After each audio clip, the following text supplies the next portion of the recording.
Bismillahirrahmanirrahim. Assalamualaikum warahmatullahi wabarakatuh. Alhamdulillahi rabbil alamin. Wassalatu wassalamu ala asrafil anbiya'i wal mursalin wa ala alihi wa sahbihi rasulillahi ajma'in. Rabbi syrah li sadri wa yassir li amri wahlul 'uqdatam min lisani yafqahu qawli. Amma ba'd. Yang sama-sama kita hormati Ibu dosen mata kuliah Organisasi dan Manajemen, yakni Ibu Nurmaini Dalimunte Eskom MKes. Semoga Ibu selalu dalam lindungan Allah Subhanahu wa taala. Dan tak lupa pula teman-teman semua yang saya banggakan. Alhamdulillahirabbil alamin. Puji syukur atas kehadirat Allah Subhanahu wa taala karena pada sampai saat ini kita semua masih diberikan nikmat kesehatan, nikmat keimanan, serta nikmat kesempatan. Walaupun di saat ini kita masih berada dalam pandemi COVID-19. Kedua kalinya, selawat beserta salam tidak lupa kita curahkan pada junjungan kita, yakni Nabi besar Muhammad sallallahu alaihi wasallam dengan melafazkan Allahumma shalli ala sayyidina Muhammad wa ala ali sayyidina Muhammad. Teman-teman semua yang saya banggakan, sebelum kami memulai presentasi kelompok kami, izinkan kami memperkenalkan diri kami terlebih dahulu. Yang pertama, saya, Bagas Susilo, sebagai moderator sekaligus pemateri. Dan yang kedua, Salsabila. Dan yang ketiga, Sayyidatun Nisa, sebagai pemateri. Nah, pada kesempatan ini kami akan mempresentasikan tentang kasus kedua, yaitu BENI akan membuka lembaga pendidikan pengembangan komputer yang setara dengan D1. Lembaga ini terdiri dari 3 peminatan, yaitu teknik informatika, teknik komputer, dan rekayasa perangkat lunak. Di sini, BENI akan menjadi pimpinan dari lembaga tersebut.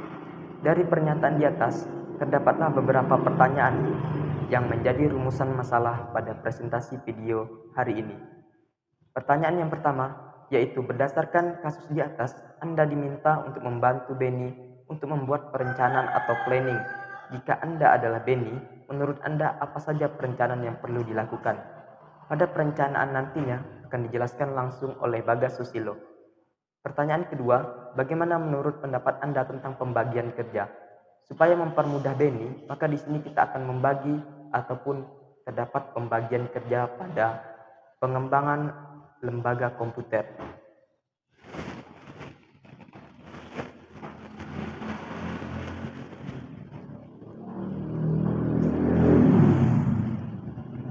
Di sini kami akan mempresentasikan tentang kasus kedua, yaitu BENI akan membuka lembaga pendidikan komputer.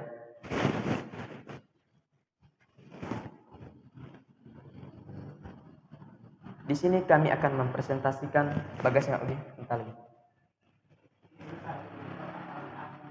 Di sini kami akan mempresentasikan tentang kasus kedua, yaitu BENI akan membuka lembaga pendidikan pengembangan komputer yang setara dengan D1. Lembaga ini terdiri dari 3 peminatan. Yang pertama yaitu teknik informatika, teknik komputer, dan rekayasa perangkat lunak. Di sini BENI akan menjadi pimpinan dari lembaga tersebut. Dari pernyataan di atas, terdapatlah beberapa pertanyaan yang menjadi rumusan masalah pada presentasi video hari ini. Yang pertama, berdasarkan kasus di atas, Anda diminta untuk membantu BENI untuk membuat perencanaan atau planning. Jika Anda adalah BENI, menurut Anda apa saja perencanaan yang perlu dilakukan oleh BENI? Jadi pertanyaan yang pertama nantinya akan dipresentasikan atau dijawab oleh Bagas Susilo. Yang kedua, bagaimana menurut pendapat Anda tentang pembagian kerja? Apa saja yang dibutuhkan pada lembaga ini? Untuk memudah pekerjaan ataupun untuk mempermudah dari lembaga pendidikan pengembangan komputer ini, tentunya diperlukan pembagian kerja. Ini nantinya akan dipresentasikan atau dijawab oleh teman kami Salsabila. Yang ketiga, bagaimana teknik pengarahan yang perlu dilakukan oleh BENI bagi anggota atau karyawan lembaga yang dipimpinnya tersebut. Jadi pada pertanyaan yang ketiga ini nantinya akan dipresentasikan oleh teman kita Sayyidatun Nisa. Yang terakhir, bagaimana menurut Anda contoh dari pengawasan yang perlu dilakukan oleh BENI? Nantinya akan dijelaskan oleh Salsabila. Secara keseluruhan, di sini kami akan mempresentasikan tentang perencanaan, pembagian kerja, pengarahan, serta pengawasan yang perlu dilakukan BENI agar lembaga pendidikan pengembangan komputernya bisa berjalan dengan baik dan lebih maju. Tanpa memperpanjang lagi, kita akan simak video berikut ini. Baiklah, di sini saya akan menjelaskan tentang bagian perencanaan atau yang biasa kita sebut dengan planning. Teman-teman semua, jika kita ingin membuka suatu usaha, maka perencanaan ini sangat penting sekali. Seperti pada kasus kedua ini, yaitu BENI ingin membuka suatu lembaga pengembangan komputer yang setara dengan D1. Jadi, ada beberapa hal yang harus direncanakan oleh BENI agar perusahaan ataupun lembaga yang ia buka bisa berjalan dengan baik. Nah, dari perencanaan ini terdapat beberapa bagian-bagian penting yang harus diselesaikan terlebih dahulu oleh BENI sebelum menuju ke pembagian pekerjaan. Nah, tanpa memperpanjang lagi, teman-teman di sini, planning merupakan sebagai suatu kegiatan yang terkoordinasi untuk mencapai tujuan tertentu dalam kurun waktu yang tertentu juga. Jadi, suatu perencanaan ini yang dilakukan oleh BENI ini supaya lembaga pendidikan pengembangan komputer ini bisa terarah, tahu tentang apa yang mau dibuat. Nah, ada beberapa hal yang menjadi komponen perencanaan bisnis. Yang pertama yaitu deskripsi bisnis.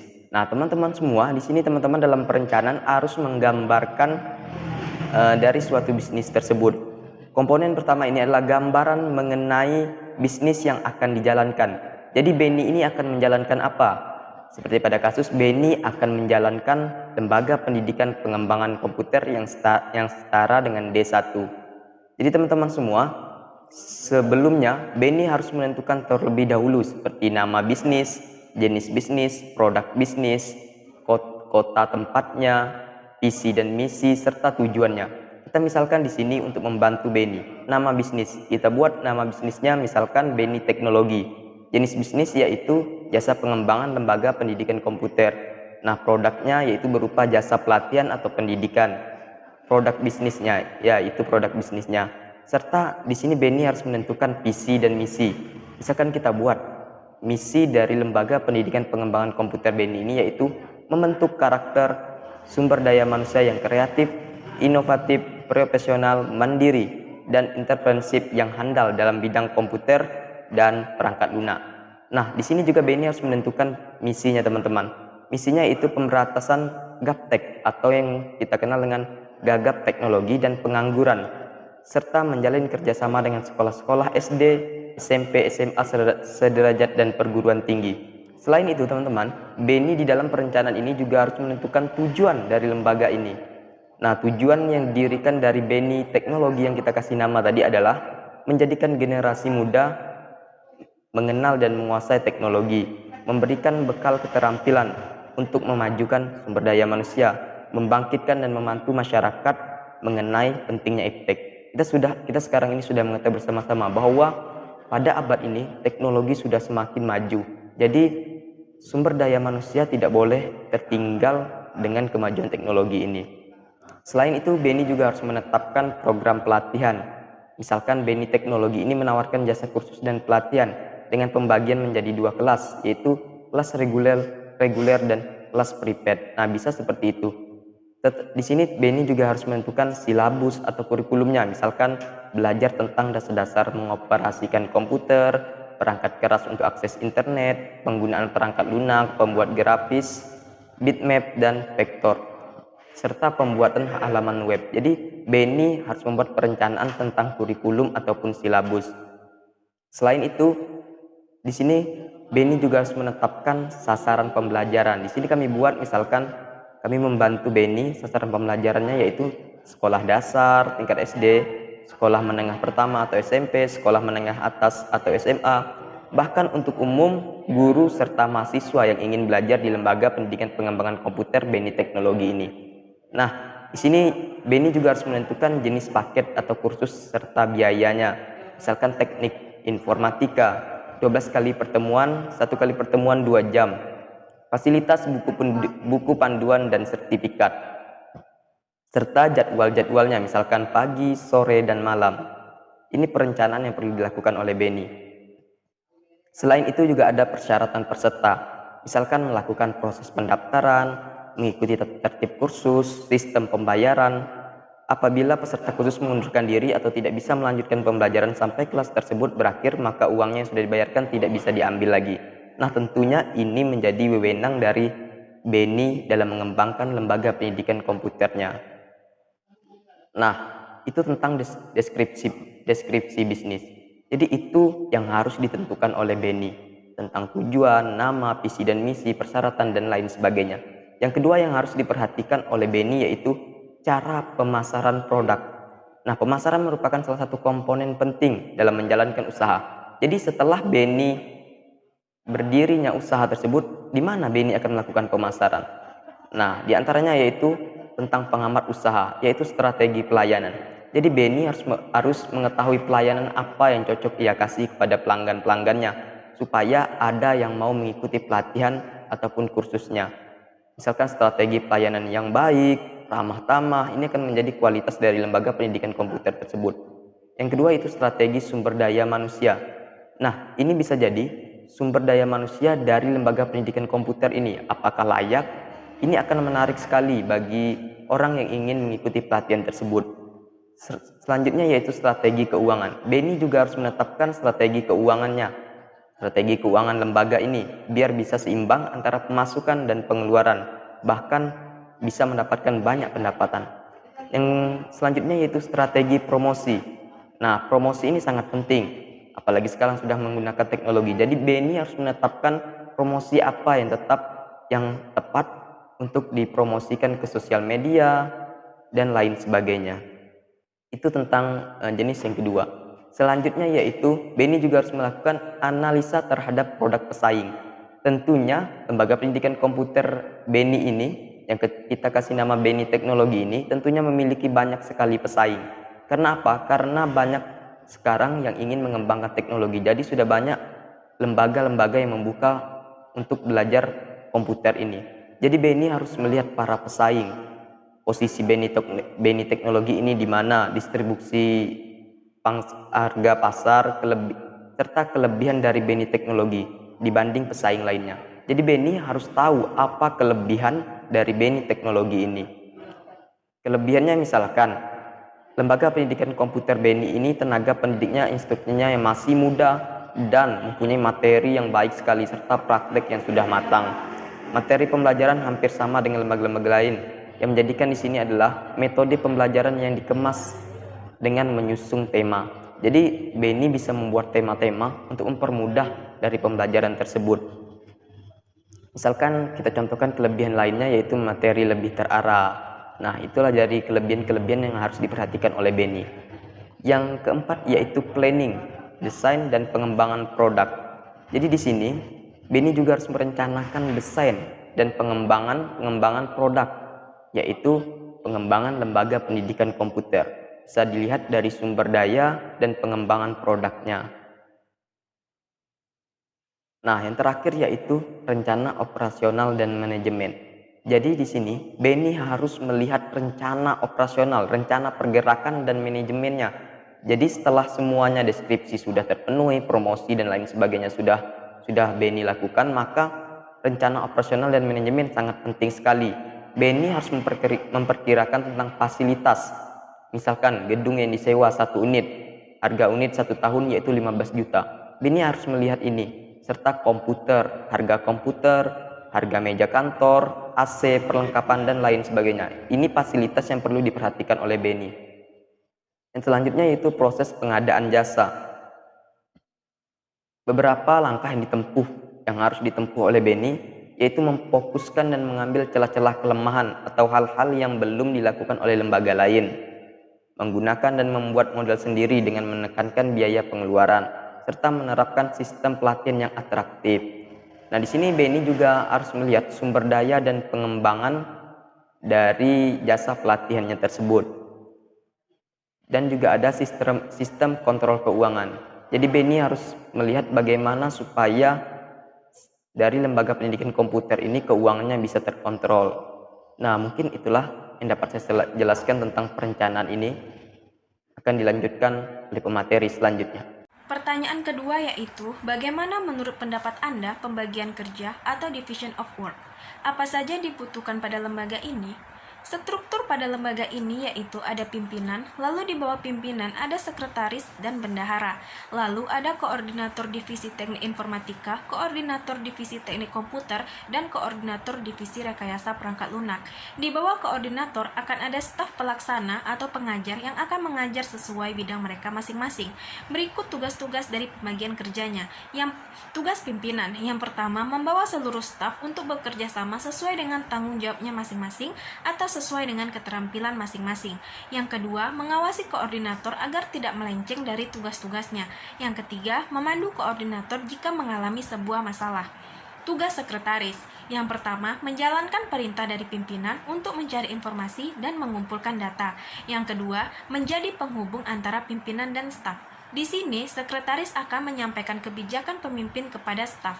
Atau sebaliknya, staf bisa menyampaikan kritik, saran maupun aspirasinya kepada pimpinan. Yang ketiga, mengadakan pencatatan dari semua kegiatan termasuk untuk dokumentasi. Tugas bendahara. Yang pertama, menyusun rencana anggaran yang disesuaikan dengan pendapatan lembaga. Yang kedua, menyimpan serta mengeluarkan uang. Yang ketiga, menyusun laporan dan pembukuan. Hal ini bisa dijadikan bahan pertimbangan lembaga untuk tahun berikutnya. Tugas koordinator, baik itu koordinator teknik informatika, teknik komputer maupun rekayasa perangkat lunak. Yang pertama, memimpin staf pelaksana di dalam menjalankan tugasnya sebagai pengajar. Yang kedua, mengkoordinasikan dan mengendalikan staf pelaksana agar tidak keliru dan melakukan kesalahan di dalam kegiatan belajar mengajar. Yang ketiga, mewakili staf pelaksana jika ada keluhan di dalam melaksanakan kegiatan mengajar dan nantinya akan disampaikan ke sekretaris dan sekretaris akan menyampaikannya kepada pimpinan. Yang keempat, memelihara keutuhan dan kekompakan seluruh staf pelaksana. Tugas staf pelaksana atau pengajar. Yang pertama, mengajar murid sesuai dengan bidang dan keterampilan yang ia miliki. Contoh, jika memiliki keterampilan di bidang komputer, maka mereka akan mengajar di kelas komputer. Yang kedua, melatih murid agar handal di bidang yang mereka sukai. Contoh, di bidang teknik informatika, para murid akan dibimbing dan dilatih oleh staf pelaksana ini hingga menjadi handal. Yang ketiga, menilai dan mengevaluasi murid. Hal ini dilakukan untuk melihat perkembangan yang telah mereka dapat selama belajar di lembaga ini. Itu tadi hal yang dibutuhkan dan pembagian kerja pada lembaga pendidikan pengembangan komputer ini. Baiklah, saya akan melanjutkan materi dari Salsabila, yaitu pertanyaan nomor 3. Bagaimana menurut Anda contoh pengawasan atau controlling yang perlu dilakukan Beni terhadap anggota atau karyawan lembaga yang dipimpinnya tersebut? Di dalam lembaga pendidikan komputer ini, tentunya Beni sebagai pimpinan harus melakukan pengawasan terkait segala sesuatu yang ada pada lembaga ini, agar tugas-tugas yang diberikan bisa dikerjakan dengan baik dan bisa mencapai target. Jadi, yang bisa Beni lakukan, yang pertama, melakukan pengawasan preventif dan represif. Pengawasan ini meliputi waktu pelaksanaan, kapan pelaksanaan akan dilakukan, sesudah atau sebelum kegiatan. Yang pertama yaitu pengawasan preventif. Sedia payung sebelum hujan atau mencegah lebih baik daripada mengobati. Dua istilah ini yang sering kita dengar merupakan gambaran umum dari pengawasan preventif atau pencegahan. Tujuannya yaitu untuk berjaga-jaga, takut terjadi sesuatu yang tidak diinginkan. Jadi, Beni bisa melakukan pengawasan ini sebelum para pekerja melakukan tugasnya. Contohnya, Beni sudah mempersiapkan dengan matang seleksi sekretaris ataupun bendahara dari lembaga ini agar Beni tidak salah memilih orang dan memilih orang yang benar-benar terpercaya dan ahli dalam bidangnya. Yang kedua ada pengawasan represif. Pengawasan ini dilakukan saat segala sesuatu sudah terjadi atau sudah selesai. Pengawasan ini apa yang mau diawasi? Fungsinya yaitu untuk mengevaluasi. Jadi Beni harus melakukan ini untuk mencegah terjadinya penyimpangan yang bisa terjadi di tahun depan ataupun bulan depan. Juga mengevaluasi strategi yang sudah dijalankan. Contohnya, lembaga pendidikan yang Beni pimpin ternyata pada bulan Januari koordinator teknik informatika tidak menjalankan tugasnya dengan baik. Jadi, Beni harus melakukan pengawasan represif atau mengevaluasi koordinator tersebut agar kejadian seperti itu tidak akan terjadi pada bulan-bulan berikutnya. Yang kedua, ada pengawasan aktif dan pengawasan pasif. Pengawasan ini berkaitan dengan seberapa dekat pengawasan itu dilakukan, dekat atau jauhnya, langsung atau tidak langsung, berada di lokasi atau tidak di lokasi, dilihat langsung ataupun tidak dilihat langsung. Yang pertama yaitu pengawasan aktif. Pengawasan aktif adalah pengawasan yang dilakukan di tempat kegiatan, disaksikan secara langsung, yaitu Beni secara langsung datang ke ruang kerja bawahannya untuk melihat pekerjaannya. Pengawasan ini cenderung membuat para bawahannya sangat berhati-hati karena mereka langsung diawasi oleh pimpinan. Contohnya, Beni mengawasi atau mendatangi langsung ruang sekretaris untuk melihat pekerjaannya, atau datang langsung ke bendahara untuk melihat langsung pengeluaran dan pemasukan yang ada. Yang selanjutnya ada pengawasan pasif.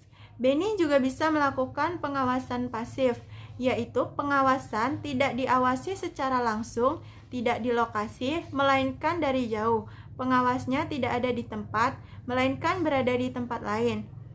Contohnya, Beni bisa melihat laporan bulanan pada sekretaris atau bendahara untuk melihat keadaan lembaga pendidikannya.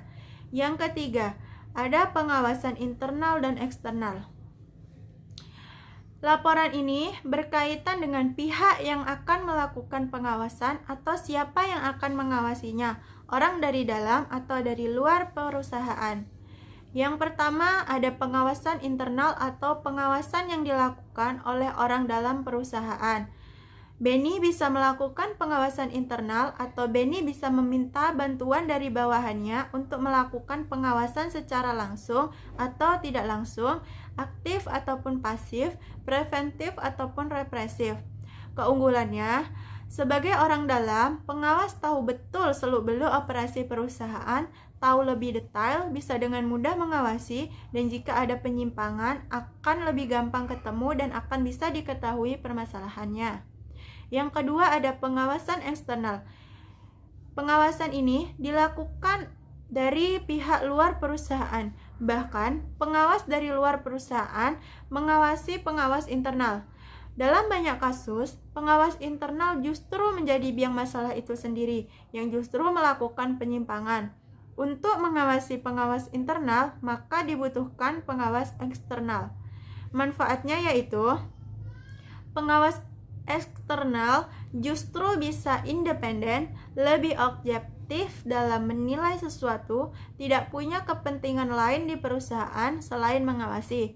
Contohnya, Beni bisa meminta bantuan atau kerjasama dengan pengendalian laporan keuangan, yaitu audit. Misalnya auditor independen dari kantor angkutan publik yang memberikan jasa audit terhadap laporan keuangan perusahaan. Mereka akan memeriksa laporan keuangan yang disusun oleh manajemen perusahaan. Laporan keuangan yang data-datanya diperoleh dari internal perusahaan, apakah laporan tersebut sudah disusun dengan benar dan tidak menyalahi peraturan yang ada. Yang kedua ada pengawasan kebenaran formil dan material. Beni juga bisa melakukan kedua pengawasan ini. Pengawasan ini berdasarkan pemeriksaan kebenaran formil menurut H, yaitu pemeriksaan terhadap pengeluaran apakah telah sesuai dengan peraturan, tidak kadaluarsa, dan hak itu terbukti kebenarannya. Dan berdasarkan pemeriksaan kebenaran material mengenai maksud tujuan pengeluaran, yaitu pemeriksaan terhadap pengeluaran apakah telah memenuhi prinsip ekonomi, yaitu pengeluaran tersebut diperlukan dan beban biaya yang serendah mungkin. Jadi, jenis pengawasan yang mana yang harus Beni jalankan? Jadi semuanya tuh harus dijalankan, apalagi di era modern ini, tanpa terkecuali. Semua jenis pengawasan yang saya jelaskan tadi sangat-sangat diperlukan.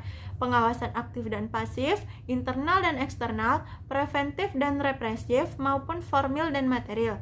Semakin banyak pengawasan, maka akan semakin bagus untuk memperkecil peluang penyimpangan.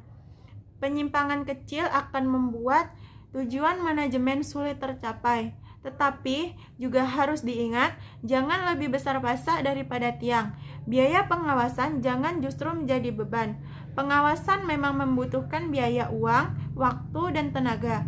Jangan sampai pengawasan justru membuat biaya membengkak dan membatasi ruang gerak, dan memagari kreativitas. Fungsi pengawasan dilakukan untuk mengatasi masalah, bukannya untuk membuat masalah baru. Bagaimana menurut Anda contoh pengawasan atau controlling yang perlu dilakukan Benny terhadap anggota atau karyawan lembaga yang dipimpinnya tersebut? Di dalam lembaga pendidikan komputer ini, Benny sebagai pimpinan juga harus melakukan pengawasan terkait segala kegiatan yang ada pada lembaga ini, agar tugas-tugas yang diberikan bisa dikerjakan dengan baik untuk mencapai target ataupun tujuan dari lembaga ini. Menurut kami, ada 4 jenis pengawasan yang harus dilakukan oleh Benny, yaitu yang pertama, preventif dan represif. Pengawasan preventif, sedia payung sebelum hujan atau mencegah lebih baik daripada mengobati. Dua istilah umum ini pasti sudah sering kita dengar. Itulah gambaran pengawasan preventif atau bisa dibilang pencegahan. Tujuannya untuk berjaga-jaga, takut terjadi sesuatu yang buruk. Jadi, Benny bisa melakukan pengawasan ini terhadap para pekerjanya. Sebelum para pekerja melakukan tugasnya, maka Benny lebih dulu melakukan pengawasan terkait apa yang dikerjakan oleh para pekerjanya. Contohnya adalah, Benny sudah mempersiapkan dengan matang seleksi sekretaris pada lembaga ini agar tidak salah orang atau memilih orang-orang yang benar-benar terpercaya. Pengawasan represif. Pengawasan represif kebalikan dari pengawasan preventif. Pengawasan ini dilakukan saat segala sesuatu sudah terjadi atau sudah selesai. Fungsi pengawasan represif ini bersifat evaluasi. Jadi, Benny harus melakukan ini gunanya untuk mencegah penyimpangan yang bisa terjadi di tahun depan dan juga mengevaluasi strategi yang sudah dijalankan. Contohnya, lembaga pendidikan yang Benny pimpin ternyata pada bulan Januari koordinator dari teknik informatika tidak menjalankan tugasnya dengan baik. Jadi, Benny harus melakukan pengawasan represif atau mengevaluasi koordinator teknik informatika tersebut agar tidak terjadi lagi kesalahan pada bulan berikutnya. Yang kedua adalah pengawasan aktif dan pasif. Benny juga bisa melakukan pengawasan aktif dan pasif berkaitan dengan seberapa dekat pengawasan itu dilakukan, dekat atau jauh, langsung atau tidak langsung, berada di lokasi atau tidak di lokasi, maupun dilihat langsung atau tidak langsung. Pengawasan aktif. Pengawasan aktif adalah pengawasan yang dilakukan di tempat kegiatan dilakukan dan disaksikan secara langsung. Benny bisa datang langsung ke ruangan pekerjaan bawahannya guna melihat atau mengontrol pekerjanya tersebut. Pengawasan ini akan membuat para bawahan cenderung sangat berhati-hati karena mereka langsung diawasi oleh pemimpin atau pimpinan. Contohnya, Benny mengawasi atau mendatangi langsung ruang sekretaris untuk melihat pekerjaannya, atau datang langsung ke bendahara karyawannya untuk melihat langsung pengeluaran dan pemasukan karyawannya. Pengawasan pasif. Benny juga bisa melakukan pengawasan pasif, yaitu kebalikan dari pengawasan aktif. Tidak diawasi secara langsung di lokasi atau diawasi dari jauh. Contohnya, Benny bisa melihat laporan bulanan di sekretaris atau bendahara untuk melihat keadaan lembaga pendidikannya. Yang ketiga adalah pengawasan internal dan eksternal. Laporan internal dan eksternal berkaitan dengan ini, yaitu pihak yang melakukan pengawasan atau siapa pengawasnya, apakah orang dalam atau orang dari luar perusahaan. Pengawasan internal. Pengawasan internal adalah pengawasan yang dilakukan oleh orang dalam perusahaan. Benny bisa melakukan pengawasan internal ini atau Benny bisa meminta bantuan bawahannya untuk bisa melakukan pengawasan ini. Keunggulannya adalah sebagai orang dalam perusahaan, tentunya pengawas tahu betul seluk-beluk operasi perusahaan dan tahu lebih detail dan bisa dengan mudah mengawasi jika ada penyimpangan. Pengawasan eksternal. Pengawasan eksternal ini kebalikan dari pengawasan internal. Pengawasan ini dilakukan oleh pihak dari luar perusahaan. Bahkan pengawas dari luar perusahaan juga bisa mengawasi pengawas internal karena banyak kasus di mana pengawas internal justru menjadi biang masalah itu sendiri atau justru yang melakukan penyimpangan. Manfaat dari pengawasan ini adalah pengawas eksternal justru lebih independen, lebih objektif dalam menilai sesuatu, dan tidak punya kepentingan lain di perusahaan itu selain hanya untuk mengawasi.